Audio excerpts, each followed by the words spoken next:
Good morning. So I'm Tim Greene from ONS. I'm a sports medicine orthopedic surgeon. A lot of familiar faces. Good to see everybody here.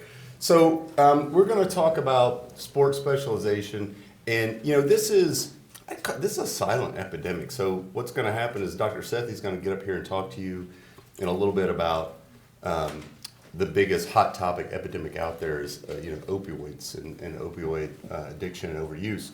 And that gets a lot of press. You're not going to hear much about this. Some of you may have never even heard the term sports specialization. But it's out there, it's real, we see it a lot.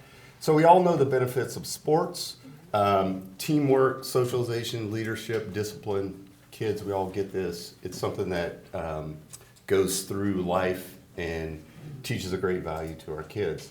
In a generally more obese society, it's exercise that we have for kids, and there's been a big push of that over time.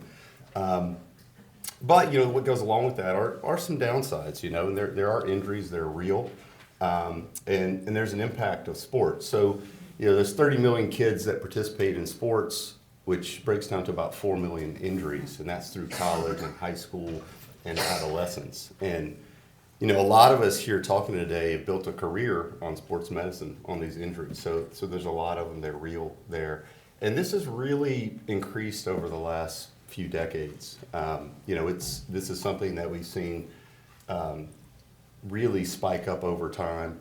And the question is this really an epidemic? And I think we're going to see this over time, is the silent epidemic of sports injuries. So if we break these injuries down and kind of categorize them, if you look at collegiate injuries, we've seen these over the injury surveillance system from the NCAA, and it's given us an opportunity to say, well, what kind of injuries do we have? Where are they? Where are the highest injury rates? And we'll see most of these are in the lower extremities, and these are generally all real injuries. They are injuries. They come at contact. They come, more so in games than in practice. More so. In the preseason, but we see them. And 50% of these are really more lower extremity injuries. So as we get more towards high school and middle school, we have 7 million athletes there in the high school realm, which is about 2 million injuries. And that breaks down to 500,000 doctor visits and 30,000 hospitalizations. And most of these, again, are lower extremity. But what's really striking is, half of these injuries are overuse, and they're totally 100% preventable. And as we kind of look at this over time, the overuse injuries that we see, and again, as we start going through high school and middle school, and as we get the age range of less than 14, where generally everybody has an open growth plate at that point, half of these injuries, so I think 1.5 million injuries are overuse and totally preventable. So, an overuse basically just means you are stressing a body part over and over and over again without any rest, and then that breaks down to an injury that involves bone, muscle, or tendon there. So, and again, this is a dramatic increase, and so why has this happened over the course of time? And so, if you look at this, there is something called sports specialization, and it's defined as playing 3 seasons in a row, or 3 seasons over the course of a year of the same sport, and really at the exclusion of other sports. And this is a real paradigm shift if you think about it over the course of time. There's not a lot of free play pickup games, or when they do happen, they happen on top of sports. This is a time where we see kids, they play for their school team, they play for their club team, and then they do all those other little pickup things on top of it. So it's really changed over the course of time when you think about it, and this is where we start to lead to injuries and burnout, that we see over the course of time. And so you might stop and say, well, little Johnny's got to go to college, and they think he's a great player, and in college they play one sport all year round. There's very few people that play 2 sports in college, although it does happen. And so why can't we do it if they do it? And it's a little bit different in college. So there's a different, a single sport athlete is a little bit different, because in college there's a true in season, there's a true out of season, there's a definite rest period over the course of the year, there's a slow build up into that sport that happens. And the problem that we get is in high school, middle school, when we're playing one sport, it's all multiple in seasons. It's in seasons with different teams. There's generally no out of season. You're just in season with multiple teams. So there's really not the correct rest period that we have there. There's very little build up, into these seasons. We go season to season. And the real problem with that is children aren't many adults. They're not the same. The body's very different, and this is where we see these injuries come about. There are growth plates there in our, even in our high school and down towards our middle school athletes and younger, and those are weak links. They get stressed. You don't have those in college. They don't stress the bone the same way. We have growth spurts that happen, where the bone outpaces the muscle tendon, and that, when it's overused and placed continuous stress on, is a weak spot. And that's where we see a lot of these injuries occur. And even, in our pediatric athletes, and we're talking, even between boys and girls, there's a difference. Boys do everything a little bit later, including get mature. But they do everything a little bit later, so they reach puberty, they get heavier, they get taller, they get their adult body later. So they continue to stress early on as we go forward. And so, our in-season college is not the same as in-season high school is our single sport high school and middle school is. And so that's an important distinction. So, as we think about sports specialization, it's like, well, where did it come from? Do the kids come up and just say, hey, I really just want to play this sport all year and nothing else? There's newer data out there that shows, if we look back, about more than half of parents encourage their kids to play one sport and to play it all year round. How are you going to be competitive? How are you going to play with the other kids? How are we going to get Johnny to college if he's not better than everybody else?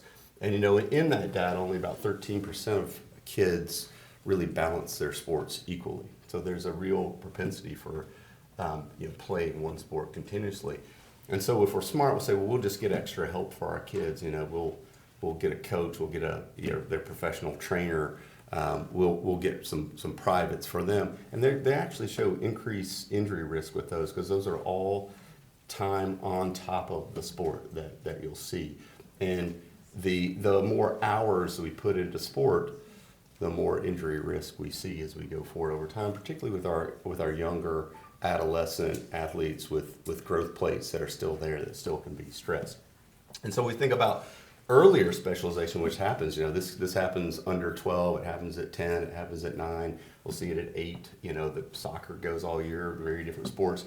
And there's definite data that shows increased risk per sport. So for boys, baseball players, gymnasts, that early age specialization where they're doing that all year long shows increased injury rates. And then a widespread for girls, so it's running, swimming, volleyball, cheerleading, gymnastics, all those things that we do all year round in those particular sports will show increased injury rates there. So the problem is, as we start to see injuries and issues earlier on and longer, it could be a lasting problem. What we know is that the incidence or the likelihood or the injuries that we see kids get early on is a risk factor for injuries going forward. And even as we see it over time, it can be a risk factor for degenerative diseases and osteoarthritis. By 13, about 70% of kids will stop playing sports, and they can do that for many reasons, whether that's their parents or the coaches or other interests they have. But the bigger issue is recurrent injuries, and that's why you see a lot of kids stop playing. So we lose all those benefits that we talk about, with teamwork and exercise and socialization, all the benefits we get out of sports. So again, literally, we're talking about, 1.5 million up to 2 million injuries that are completely preventable. So the biggest thing is recognizing it here, and what are the things to look for? Because this is not a run, I trip, I twist my leg, somebody falls on it. It's not a big injury at the time. This is something that happens slowly over time, and we'll see. So the things to look for, and this may be from the kid itself, maybe from parents, maybe from coaches, but it's pain with activity. It's the timing that happens. You can ask any of us that in September, as soon as a lot of the season starts, you're going to see a huge influx of kids that come in. So as workouts increase, sometimes you'll see more complaints And then the kids are complaining, more and more of irritation afterwards. What you'll see is what kids don't want to go to practice as much. Those are all signs of, overuse and overuse irritation. And you may see it in technique. You may see it in baseball, the way they throw, dropping their arm. Those are all signs of, we're overusing that particular body part. Pain at nighttime, obviously swelling that you get is not normal. That happens. Those are all overuse things to look out for. And so really the treatment here is to recognize it and to recognize it early. The earlier we get to it, the quicker it goes away, and not to ignore it. Now, the big bold word up there, that's rest, is really hard to do. It's really hard for kids. It's especially hard for adults to do. We will countless times we'll see the kids come in, they've been hurting for a while, they get to the point where they can't walk, but they got a big game tomorrow. And so what do you do about it? And it's really hard, but you know what? The adults are the same way. You come in, they like to run, they've been running all their life, they've had pain for a month, they can't walk now. But what do you mean I can't run? I have to run. That's what I do, I run. So it's the biggest word is rest. You have to rest. There's no magic in that. Now that can mean different things, right? It can mean absolute rest means you have to totally take off. It can mean you can cross train. So it really depends on what's going on in that specific body part and the way that it's been irritated. There are different ways to deal with it. The anti-inflammatories are always helpful to bring that irritation down, to get a jump start on settling down what's going on around it. And always icing after, some gentle stretching as things improve. Again, these are immature bodies. So a lot of times this is a bone that's growing. It outpaces the muscle tendon. The muscle tendon's been too tight and it's getting too aggravated. This is your Slaughter's disease, your Seavers, that you'll see happen around the joints. And a lot of that just needs time. It needs time to stretch out, and it needs time to get more pliable so it doesn't overstress the joint or the extremity. And then, everybody wants to know when they can go back. It varies. It depends on how quickly things are progressing over the course of the treatment time and how quickly they go away. So prevention is really the best treatment. I mean, if we can recognize these things earlier, we can get them to go away and not happen. So a lot of these things, it's proper warm-ups, proper cool down. Kids don't like to stretch, neither do adults. It's kind of like the ends of the spectrum that we just don't do that much. And it's really important in kids, again, because as we grow, we outpace that muscle tendon. The muscle tendon tends to get a little tighter, and it's just more easily overstressed there. So, and a lot of this is, a lot of what we see is you'll see the kids come in at those time periods where the sports just start and they go from 0 to 60 very, very quickly. They've done nothing all summer and they get into starting to do a sport and it ramps up really quickly. So starting to do a little training earlier on, easing into sports is going to help prevent the overuse and the injuries. And you need a period of rest. You can't be... you can't play base. If we're not in one sport, you're saying, well, I don't do one sport, I do multiple sports. But you can't be the quarterback. You can't be a baseball player who throws, and then you can't play lacrosse on top of it because that's 3 seasons of throwing over and over. So you have to rest. You have to have periods of rest for your body. You have to use it in different ways at different times, so we don't have all this areas of overstress. So if you think about this. In general, like I'm an orthopedic surgeon, I've showed you nothing about surgery in this talk. There's not been one single slide on surgery here because this is totally preventable. It doesn't need a surgery. It needs for us to be aware of it and think about it. It's not going to get talked about a whole lot, because quite frankly, it's the parents pushing some of it too. It's us. It's us thinking about, okay, well, we want our kid to be as good as they can be, and so we don't talk about when stuff hurts always. When we come in, you come in to see us, and it's been hurting for a while. So if we recognize it, this is a talk we should be able to throw away, and I should put it in the delete file and never have to talk about it again because it's all preventable if we think about it. But you have to think about it. You have to do something. If you do something quickly, then it goes away. It goes away quickly, and there are a lot of things that we can do to prevent it.